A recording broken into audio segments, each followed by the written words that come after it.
your foundation has reached out to thousands of women, children and adolescents in need of education and stuff like that.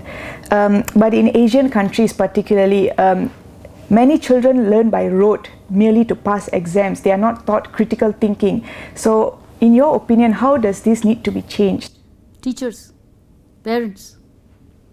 Parents and teachers have to provide the education. Children will do what they're told to do or what they're encouraged to do, right?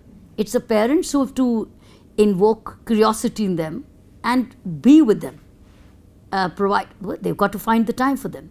It's not just giving birth to a life and then letting and delegate. You can't delegate. Similarly, teachers. Teachers, instead of teaching, encourage learning. It'll work.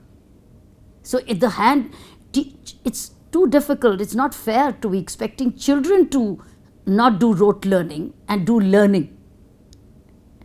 It's dependent on both the parents and the principals. If they don't do it, now how do the principals do it? It depends on, varies from teacher to teacher. Teacher training programs. Teacher training programs can be private, can be government run, can be NGO run, but teachers have to become better teachers. Teachers have to be nurturers of knowledge.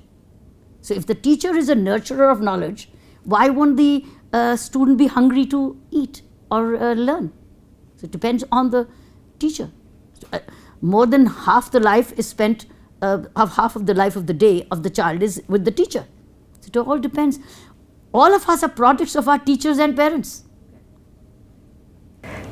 Speaking on that, child marriage is an issue that has affected both India and Malaysia for a very long time. And when they get married, especially the girls, they stop their education, they end up having to run a family of their own.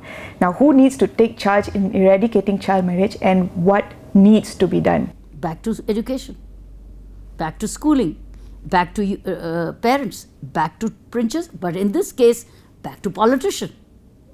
The politician has to drive this change. He or she has to drive. Just as he walks the streets to get votes, he has to walk the streets against social evils.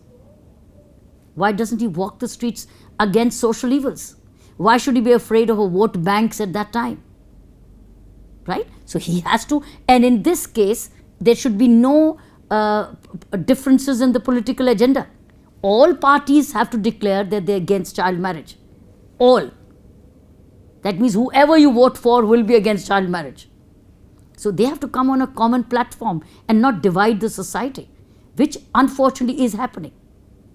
They divide society. They want to touch this as a religious belief or as a religious practice. That's when they're damaging society.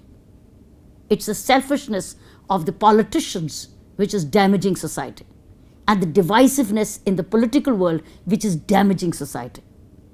The teacher probably could say that this is early marriage is not good for the body of the woman, right?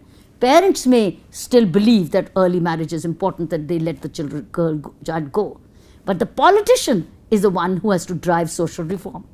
And similarly, social reformers, writers, even the media. Media could play a wonderful role and do campaign against child marriage and say, explain why child marriage is not good for your child.